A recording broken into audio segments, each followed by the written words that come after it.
நமஸ்தே. இப்போ நம்ம பிராத்தமிக் புக்கில் இருக்கிற கவிதை 6 போயம் 6 அதை தான் பார்க்க போகிறோம். கல்பனா அதோட கண்டினியூவேஷன், புக் பேக் எக்ஸசைசஸ். கவிதை அந்த போயம் முன்னாடி இருக்க வீடியோவில் போட்டிருக்கேன், அதை பார்த்துக்கோங்க. இப்போது சப்தார்த், புக் பேக் எக்ஸசைசஸ்.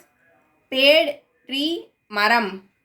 வர்ஷ ரெயின் மழை. மஜா ஆப்பி ஆனந்தம்.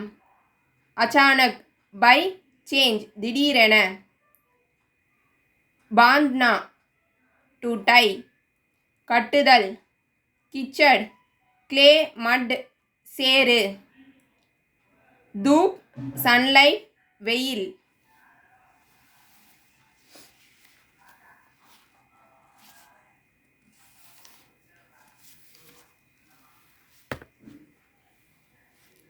सब अभ्यास अपनी प्राप्तीय भाषा में भावार्थ लीजिए.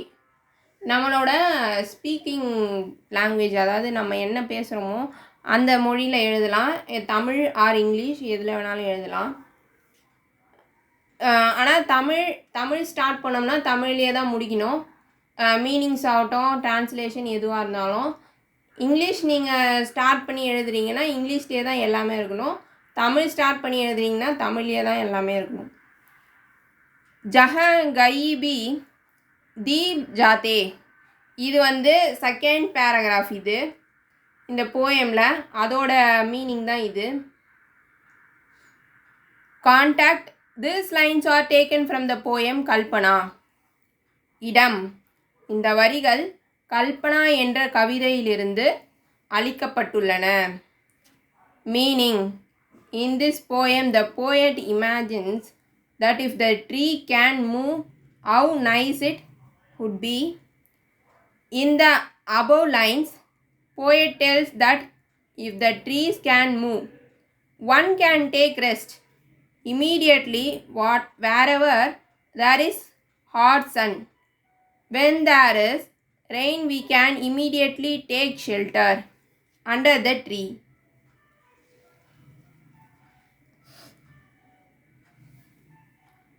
பொருள், இந்த கவிதையில் மேலுள்ள வரிகளில் கவிஞர் தன் கற்பனையை கூறுகிறார்.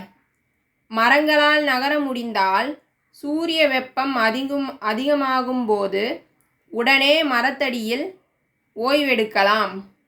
மழை வந்தால் உடனே மரத்தடியில் பாதுகாப்பாக நிற்கலாம். இந்த வீடியோ பிடிச்சிருந்ததுன்னா லைக் பண்ணுங்கள், ஷேர் பண்ணுங்கள், சப்ஸ்கிரைப் பண்ணுங்கள். நமஸ்தே, தன்யவாத்.